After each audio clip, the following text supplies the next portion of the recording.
I'm Gary Brown, and this is GB9 Garage. Okay, so let me show you my plan. Somehow I gotta have a rack to go underneath the car here. Well, let's turn around and show you. So I gotta have a rack underneath the car to set the engine forward subframe and rear subframe down, something to support the torque tube in the middle as well. So this is my plan. A buddy of mine owns a shop, and he had this metal rack. Let me see if I can show you the whole thing here. He had this metal rack sitting around in the back of the shop, and so he said I could I could take it and I could use it. So I'm going to use this metal rack here as the rear subframe holder, and I'm going to cut these down. I've got these furniture dollies, supposedly holds 1,000 pounds each, so I got 2 of them. So the motor is supposed to weigh about 750 pounds, plus all the subframe up front, which is aluminum, and all the pieces, let's call it 1,000. That's theoretically 500 pounds per, and they're supposed to hold 1,000, so that should be okay. I've got my quick jack. I'm going to take the 2 quick jacks, I'm going to mount them onto these dollies, and then I'm going to match up this cart to the same height as this.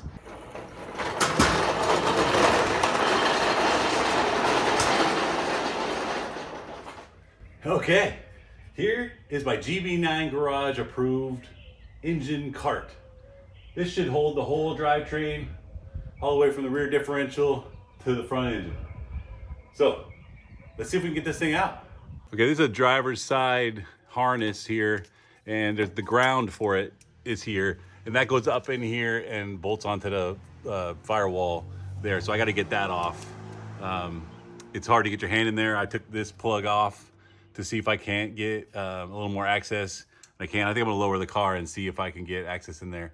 But otherwise, things are looking pretty good. I think everything's fairly well disconnected.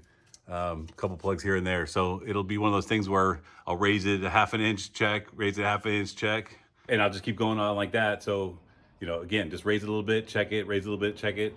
I was hoping to maybe have some extra hands in the garage today, but so far nobody's come by. So we'll just see what we can do by ourselves. So there's a couple of bolts underneath the car that I'm gonna probably go ahead and just take out before I put it down on the rack, because it's gonna be really close to and kind of in the way. So there's 4 bolts right here, and so I'm gonna just take the one inside, one out on both sides. The other thing I'm gonna probably do is I'm gonna take out these secondary cats.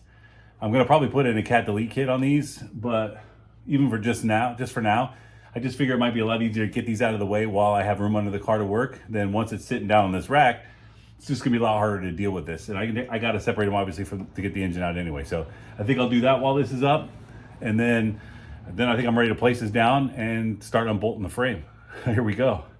So now I've gone through and removed a lot of these cables from their attachments here.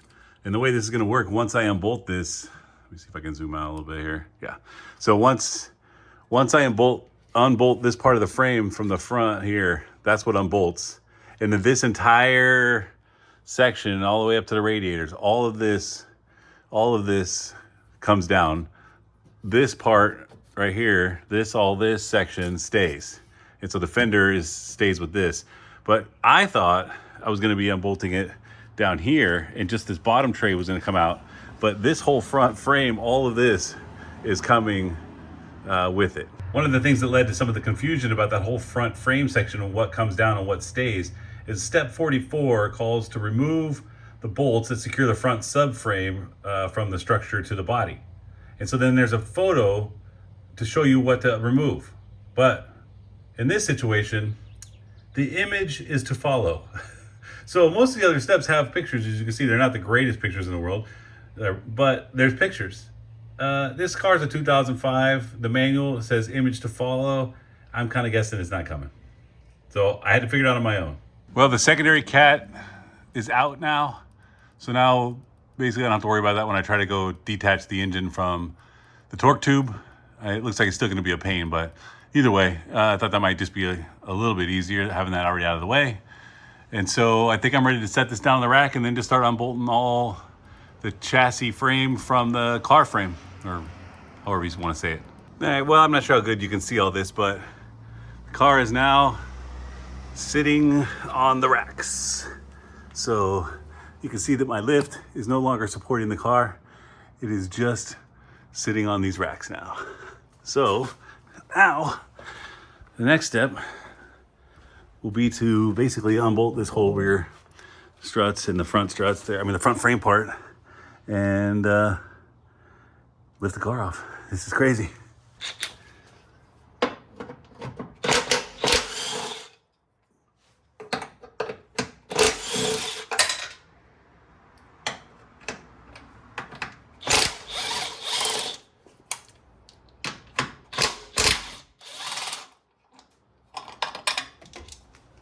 Well, these are the first steps of actually unbolting the subframe from the car. So this is going to be interesting.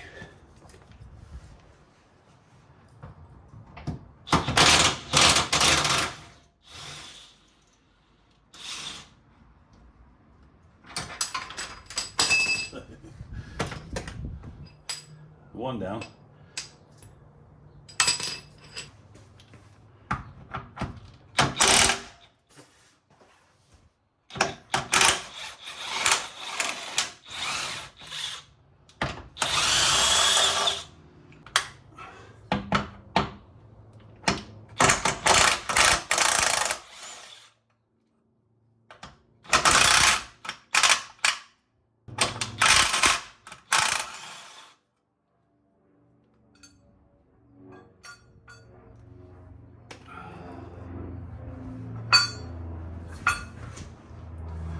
All right, well, that's one side detached.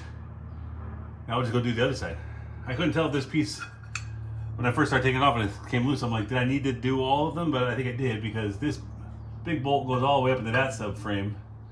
And then these 3 bolts here go into this part of the subframe, so the whole piece just comes off. I don't think there's any way to leave it on there. Let's do the other side. Holy bleep, I guess. There are 50 steps to getting the engine out of this car. I'm on step 49, which is raise the vehicle off the subframe. Oh my. I'm excited to see how this goes. So here I am trying to just go a little bit at a time, like a half an inch at a time, and then check to see if I can see anything pulling down, you know, something that wasn't connected right or something disconnected. It didn't really work the greatest, just because you really need to be watching it as it moves so you can see what's being bent. And based on that, you know, it just wasn't the easiest thing to do. But I was not able to figure out why the front kept, you know, coming up. It wouldn't stay down on the rack. And then I finally figured out that there was a couple of brackets I missed on the top of the struts. I got the front part of it, but I didn't see there was a back bracket as well. So I went ahead and took those brackets out, and that was pretty much what needed to be done for the front section to start staying down. And so there it went down. The next part, though, was a little bit more catastrophic, because again, while I'm not watching it move, I can't see that the headlights were, you know, back of the headlights were mounted to the top, and then the bottom of the the front of the headlights were mounted to the bottom. And so when I pulled it, and since you're not watching it move, they went ahead and snapped out of there. I'll show you that at the end of the video. It's a little unfortunate, but you know, we'll get over it. Well, nowhere in there did it say that I needed to remove the muffler, but when I'm pulling the chassis up, the muffler's holding onto the body, so it needs to come out. So here we are, taking that out. Hopefully it won't be too messy.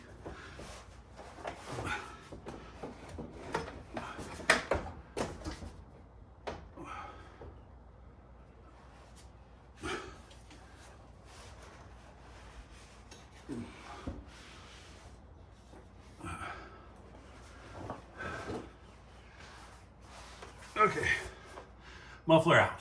So now I've got the engine high enough to go ahead and get those heater hoses off. And I didn't notice it, but one of the reservoirs for the one of the fluids, the little bottom hose actually just popped off. So that's not a big deal, but it did spill some fluid, so I had to clean that up real quick.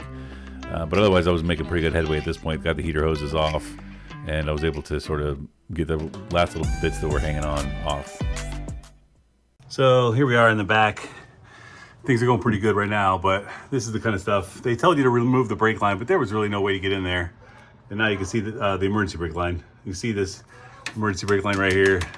It's going over the actual hard brake lines. So I have to remove it now, which is what I was planning on doing anyway. But now that we got the whole rear end out, you can see everything's coming along pretty smooth right now. So just get this emergency brake line disconnected, and I think we're getting close to getting this thing all the way up. And so here we go. This is it. I mean, at this point, everything's disconnected. I'm just making sure. My wife's able to push it up for me a little step by step. I get the last little bits out. There's a little air conditioning line that I had to get out of there. But otherwise, got it all out of there. Got it lifted all the way up. And yeah, the body is now off of the engine. Well, that was a pretty successful day, really. I did have a couple of casualties. I'll show you those in a second. But as you can see behind me, this is the bottom tray is definitely disconnected from the body. So let me show you around. So it's all disconnected. For the most part, we're pretty good. Didn't lose much of anything. I was finally able to get those stupid heater hoses off. So my plan there was actually good. That worked. Yeah, everything else, you know, came apart eventually. It took me a second. I was by myself for a while, so that was turning out to be pretty difficult to find everything that might be grabbing or still holding on when I was trying to lift the engine out, or I mean the body off. But finally my wife came home, and then so she was able to help me. So let me show you some of the casualties.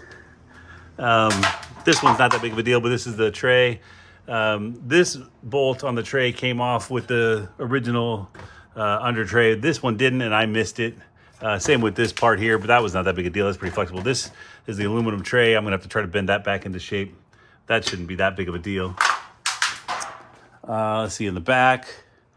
No casualties back here. I did have to take the muffler off, but that's fine. It's just sitting down there. So yeah, I don't know. Maybe I'll get a different muffler. Who knows? Otherwise, back here, no casualties, no casualties. There's that tray bent again, so that's bent. So yeah, I think with what's here, that's pretty much the stuff that we lost. Now, this is the part that concerns me a little bit more. My headlights. So I did not get the step correct on unbolting these headlights from the bottom frame. So, you know, when I was originally looking at this thing, I thought that this stuff would all stay down, or anyway, I don't know. I just thought it wasn't going to separate like it did. So anyway, these bolt into the bottom frame, and then these bolt into the top frame. So you have to undo these, and I didn't. So you can see this one's kind of cracking. This one completely broke off. So that's not that big a deal, probably. I think I can epoxy that pretty easily. These are supposed to be watertight, of course, but I think I can epoxy that. This one here, though, took a bit of a beating. This one, the seal here, this thing started to crack open, so the seal is bad. I'm hoping I can get a new seal. But worse than that, the headlight washer pump, little nozzle broke off. And so I don't know. I'm guessing... I'm just hoping, I guess. I'm not guessing. I'm hoping these are not bespoke Aston Martin parts. I'm hoping that these are some kind of Volvo part or some kind of water pump. Or, you know, maybe I try to epoxy that too. I don't know. I don't want to have to spend a couple $1,000s on Aston Martin headlights though. But there you have it. I think I'm going to call it for today. The next step is going to be to get this whole drivetrain out into the driveway probably. And that way I can get the motor, you know, out of its tray and put the new one in. But actually... I bought a motor stand today. I'm probably gonna put the new motor on the stand, change the serpentine belt. I'm probably gonna change the spark plugs, even though I didn't really want to spend all that time and money on the engine until I really knew it ran. But honestly, it's gonna be so much easier to replace the spark plugs and coil packs and all that while the engine's out of the car. So I guess I should probably just get that done. So I'm gonna get that engine all cleaned up and ready to put back in here. But hey, that was pretty good. Well, anyway, thanks for watching. And please, if you're enjoying the series, go ahead and like and subscribe, and we'll see you next time.